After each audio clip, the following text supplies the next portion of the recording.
Hi guys, talk with Sonu चल में अब सभी का स्वागत है। डरने के लिए आए हो ना, तो डरने के बाद give it a like and subscribe to my channel. उसके अलावा भी उस कमरे में कोई और है, तो चारों तरफ जैसे ही बहन ने देखा तो बहन को कोई दिखा नहीं। उसके बाद जैसे ही मेरे बहन ने आंखें ऊपर करके सीलिंग की तरफ देखा, मेरी बहन ने देखा कि कोई अजीब व गरीब एक औरत दीवार पे चिपकी हुई है, छिपकली की तरह।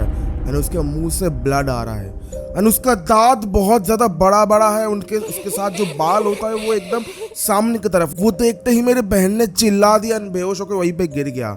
उसके बाद मेरे बहन की जब आँख खुली, उसने देखा कि वही औरत मेरी बहन की छाती पे बैठ के मेरी बहन की तरफ देख के हंस रहा है। ये देखने के बाद मेरे बहन बेहोश हो गई। उसके बाद मेरे बहन के साथ जो हुआ, मैं हमेशा ये दुआ करूंगा किसी के भी बहन के साथ ना हो। आज हमारे पास जो स्टोरी है या फिर रियल लाइफ इंसिडेंट है वो कोटा के तरफ से है। मतलब कोटा में देखो, कोटा में बहुत सारे अजीबोगरीब इंसिडेंट होते हैं।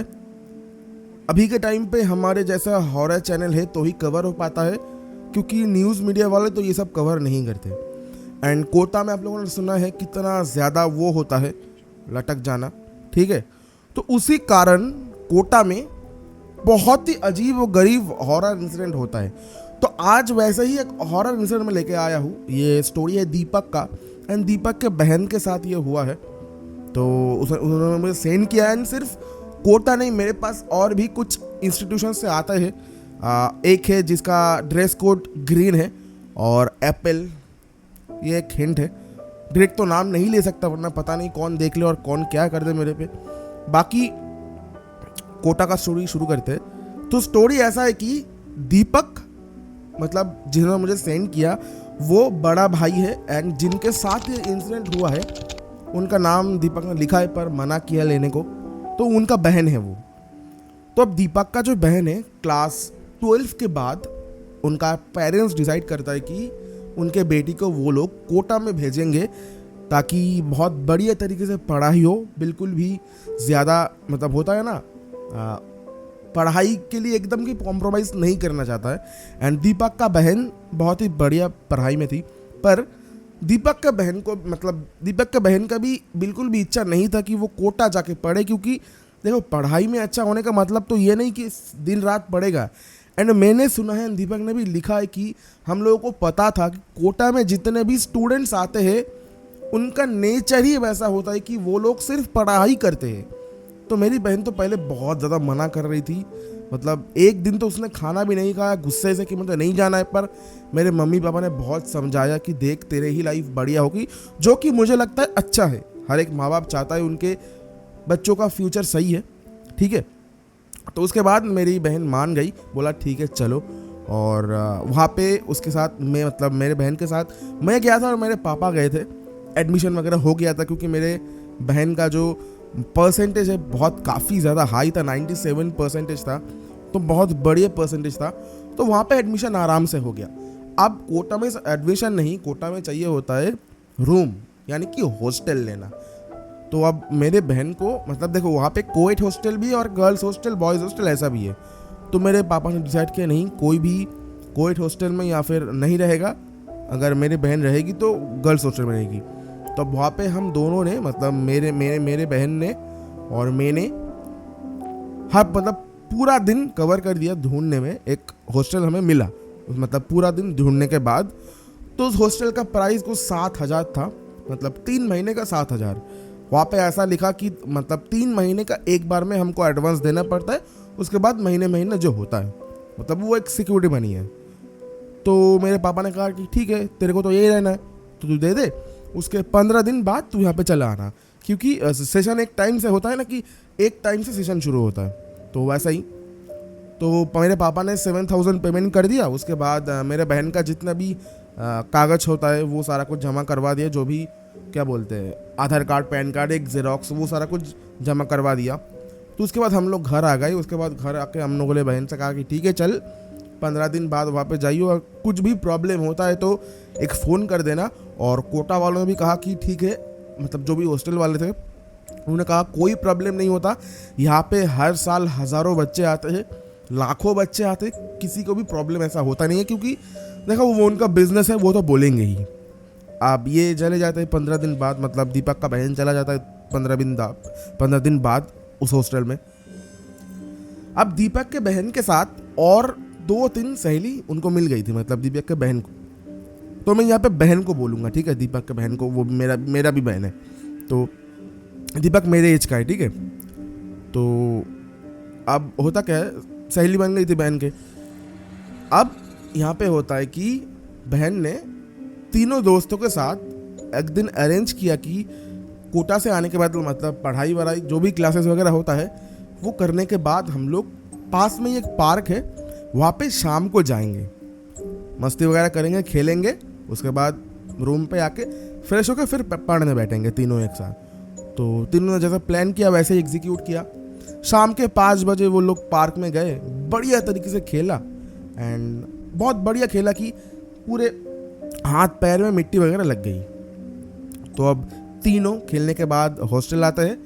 उसके बाद हॉस्टल आने के बाद तीनों बाथरूम में घुसते हैं कि थोड़ा नहा वहा लेते हैं, उसके बाद फ्रेश होके कुछ खा के पढ़ने बैठेंगे।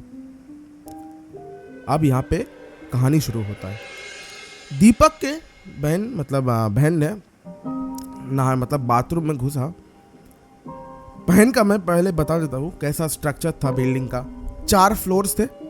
मेरा बहन का फ्लोर नंबर था सेकंड में एकदम, मतलब जो कॉरिडोर होता है उसके एकदम लास्ट में 3 कमरे थे, एक मेरी बहन की और एक उनके ही 2 सहेली उनके। तो उनका एक सहेली छत्तीसगढ़ से और एक पंजाब से। अब पंजाब वाली जो है वो थोड़ा डेयरिंग सा है, एंड उसका थोड़ा बॉडी स्ट्रक्चर भी थोड़ा तगड़ा सा है, ठीक है। तो होता क्या है, अचानक से मेरे बहन को ऐसा फील होता है कि बाथरूम में उसके अलावा भी कोई और है। तो मेरे बहन को थोड़ा सा पहले वो डर नहीं लगा कि भूत है, डर लगा कि कोई लड़का वड़का तो नहीं आ गया, एक होता है ना गर्ल्स का प्राइवेसी। तो मेरे बहन ने कपड़ा ओढ़ लिया, उसके बाद बाहर आया, मतलब बाहर आके बोला कि कौन है। तो किसी का कोई जवाब नहीं मिला। उसके बाद मेरे बहन को एकदम साफ क्लियरली सुनाई दिया कि कोई ऐसा फुट स्टेप होता है ना, थप थप थप थप करके मेरे बहन के बाथरूम के डोर की तरफ आ रहा है। तो मेरा बहन थोड़ा डर गई, बोला कि मतलब बहन को ऐसा लगने लगा कि कोई ऐसा लड़का तो नहीं है, मतलब कुछ अलग गलत तो नहीं होगा ना, क्योंकि घर से इतना दूर है, ठीक है, क्योंकि उनका घर है दिल्ली में, तो घर से दूर बहुत ही ज़्यादा दूर है। तो मेरे बहन ने कहा कौन है। तो उस तरफ से कोई जवाब नहीं आता। उसके बाद अचानक से मेरे बहन को सुनाई देता है कि कोई लड़की के वॉइस में तो गाना गा रहा है। मतलब गाना गा रहा है मतलब क्या होता है, ऐसा करता है ना मन में कोई गाता है, तो जैसे साउंड आता है वैसा ही साउंड मेरे बहन को भी आ रही थी। अब मेरा बहन डर जाता है। अब मेरे बहन को लगता है कि नहीं, मेरे अलावा भी इस रूम पे कोई और है। तो मेरे बहन ने जल्दी से शावर ले लिया। उसके बाद दरवाज़ा खोलेगा कि नहीं खोलेगा ये सोच रही थी। उतने में ही बहन को आवाज़ आता है कि, मतलब सुनाई देता है कि पीछे का जो, मतलब बहन ने जो शावर बंद किया था वो शावर अचानक से खुल गया, मतलब ऑन हो गया। तो अब मेरे बहन को डर लगा कि अब हो रहा है कुछ गलत। एंड मेरा बहन इतना डर गई थी, मतलब होता है ना जब कोई डर जाता है ना, तो आप लोग नोटिस करोगे कि आप ना कुछ बोल पाओगे, ना हाथ पैर से कुछ काम कर पाओगे, ना चल पाओगे। तो मेरे बहन ना एक जगह पे फ्रीज हो गई थी। उसके बाद मेरे बहन को पायल की आवाज़ सुनाई दे रही थी, पायल की, छन छन करके। ऐसा लग रही थी कि पूरे कमरे के, मतलब पूरे कमरे में कोई पायल पहन के ऐसे घूम रही है। अब मेरे बहन को लगता है कि यहाँ पे कोई आत्मा वात्मा है, एंड आज मेरा काम खत्म है। अब मेरे बहन ने बहुत हिम्मत करके अचानक से रूम के बेड पे जाके चादर ओढ़ के बैठ गई। उसके बाद मेरे बहन को लगा कि कोई मेरे बहन के पीठ को टच कर रहा है, ऐसे टच कर रहा है। तो मेरे बहन को डर लगा तब भी, और मेरे बहन सोच रहा था कि करे तो करे क्या। एंड मेरे बहन में तब हिम्मत नहीं थी कि वो उठ के जाके दरवाज़ा खोल के किसी और दोस्त सहेली को बुलाए। एंड मैंने बताया ना कि मेरे बहन के मुंह से कुछ शब्द भी नहीं निकल रही थी, कुछ भी शब्द नहीं निकल रही थी। एंड ये पढ़ते हुए भी ना मुझे गूज़बम्स आ रहा है। तो उसके बाद मेरे बहन ने जो देखा, वो देखना मतलब वो जिंदगी में कभी ये देखना नहीं चाहता। मेरे बहन ने बोला कि मैंने थोड़ा मतलब हिम्मत करके मैंने मतलब जो भी बेड होता है वहाँ से उतरा मेरे कुछ सहेलियों को बुलाने।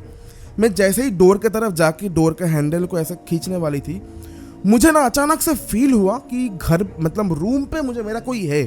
तो मैंने ऐसे ऐसे किया। उसके बाद अचानक से मैंने सीलिंग पे देखा।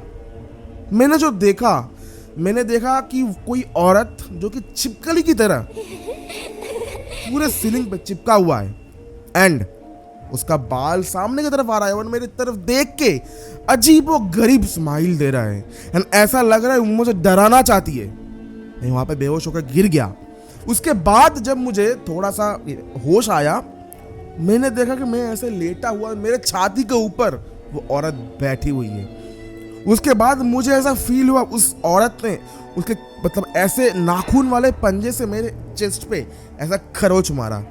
मुझे इतना तेज दर्द हुआ ना, मैंने बहुत जोर से चिल्लाया। उसके बाद मुझे कुछ भी याद नहीं है। मुझे जब मतलब होश वगैरह आया, मैंने देखा कि मेरे दोनों दोस्त मेरे साथ बैठी हुई है एंड उस रूम का मतलब पूरे उस कॉलेज का एक अटेंडेंट होता है, लेडी अटेंडेंट, वो मेरे सामने चेयर लेकर बैठी हुई है। तो जैसे ही मुझे होश आता है, सब मुझसे पूछे कि अरे हुआ क्या, मेरा नाम लेकर पूछता है, अरे हुआ क्या, तूने इतने ज़ोर से चिल्लाया, मतलब कुछ हुआ, तूने कुछ देखा? तो मैंने सारा कुछ चीज़ इन्हें बताया, नहीं ये भी डर गए एंड ये सुनते ही मतलब ये खबर फैल गया पूरे हॉस्टल में कि मैंने ऐसा ऐसा देखा। तो सारे ही लड़की मेरे कमरे में आ गई, मुझसे पूछा, मैंने सबको बताया। अब हो चुका है होटल में डर का माहौल।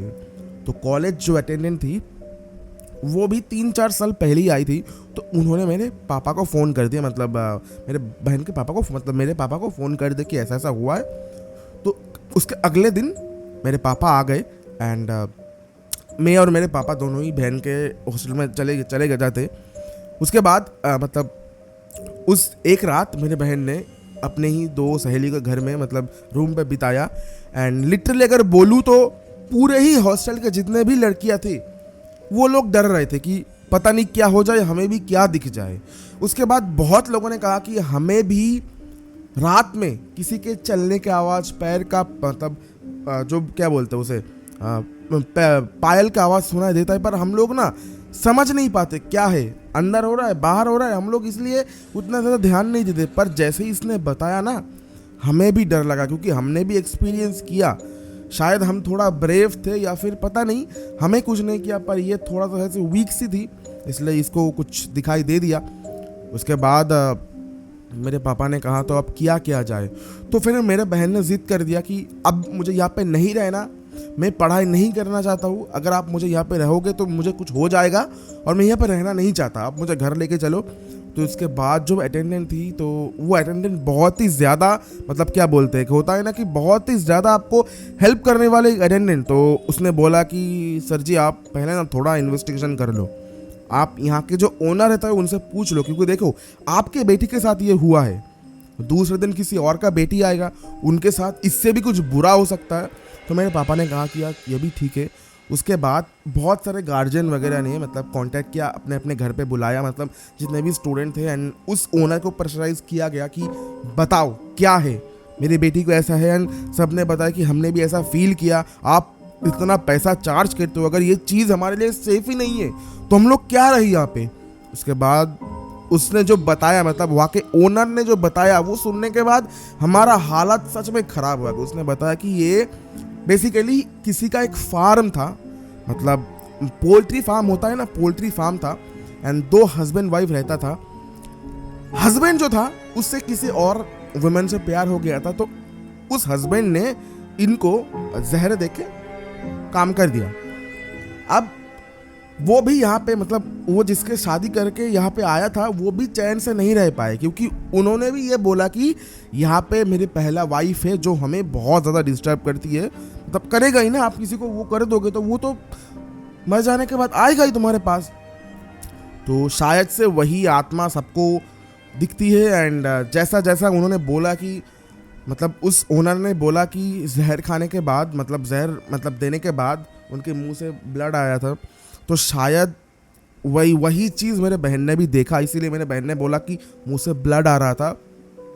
तो उसके बाद हम लोगों ने मतलब पूरे ही हॉस्टल वालों ने डिसाइड किया कि कोई भी उस हॉस्टल में नहीं रहेगा। उसके बाद उन 2 सहेली के साथ भी मेरे बहन का कनेक्शन बहुत ज़्यादा बढ़िया है। हम लोग उनके घर भी गए, वो भी हमारे घर आए।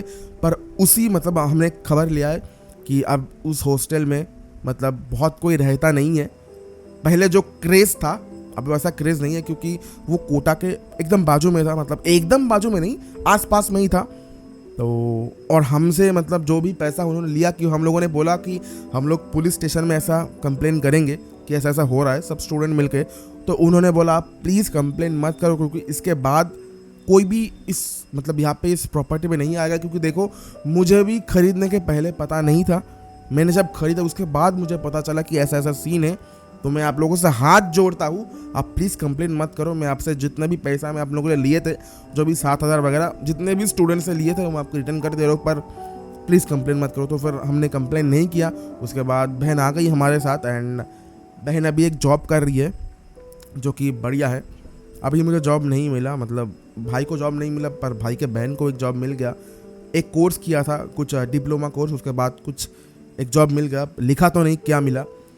तो ये था आज का स्टोरी भाई। अगर पसंद आए तो सुनाना, बेहद पसंद आया भाई, बेहद। ऐसा कोटा का स्टोरी पहली बार मैं कवर कर रहा हूँ। देखो, आपका एक स्टोरी आया है और एक स्टोरी कोटा से ही आया है, जो कि थोड़ा डार्क स्टोरी है। पता नहीं मैं यूट्यूब पे बोल पाऊंगा कि नहीं। और एक स्टोरी आया और एक इंस्टीट्यूशन से, तो ऐसा आता रहता है। मैंने सोचा कि चलो अब यूट्यूब में चल रहा है कोटा, तो डाल देते ही कोटा का एक। बाकी ये था आज का स्टोरी। आपके हाथ में है, आपको कैसा लगा सपोर्ट दिखाना, एंड कमेंट करना कि कैसा लगा। बाकी ऐसा काफ़ी ज़्यादा सुनने को मिलता है कि कोई किसी को कुछ करके जाता है, उसके बाद उनका आत्मा घूमता है यहाँ हुआ, क्योंकि श्राद्ध वगैरह तो करता नहीं है। एंड किसी को भी आप जाने से पहले कुछ कर दोगे ना, तो उसका आत्मा ना जाता नहीं है, क्योंकि टाइम नहीं हुआ, उससे पहले ही आपने कर दिया उसके साथ कुछ। तो अब क्या ही बताओ, अब दुनिया ही बन चुका है ऐसा। बाकी ठीक ही है भाई, उसको पेलना चाहिए भाई। ये पता नहीं वो आत्मा क्यों बच्चियों को डिस्टर्ब करती है। उसके पास जाओ ना, उस हस्बैंड के पास जाओ, पेलो, उन दोनों को पेलो। बाकी ये था स्टोरी, अच्छा स्टोरी था। अगर पसंद आया तो वीडियो को लाइक कर देना। चैनल में नए हो, ऑफकोर्स नए हो तो सब्सक्राइब भी कर देना, और दोस्तों में थोड़ा शेयर कर देना। और मैं हमेशा बोलता हूँ, जब भी मेरा स्टोरी या किसी भी टाइप का हॉरर स्टोरी सुनते हो, क्योंकि देखो मैं बहुत छोटा सा एक क्रिएटर हूँ यूट्यूब में, लाखों मिलियन वाले चैनल से। जब भी सुनते हो ईयरफोन्स डालो, तभी आपको एक बढ़िया सा एक्सपीरियंस मिलेगा, वरना घर की मुर्गी दाल बराबर, घर की मुर्गी दाल बराबर ऐसा लगेगा। तो चलो मिलते हैं आपको नेक्स्ट ऐसे ही तगड़ा वीडियो में। तब तक के लिए जय Hind, Vande Mataram, bye bye. And अगर आप भी चाहते हो आपका स्टोरी हमारे चैनल में हम लोग कवर कर दें, टॉक विद सोनू 2003 @gmail.com इस ईमेल आईडी पे सेंड करो। Bye bye.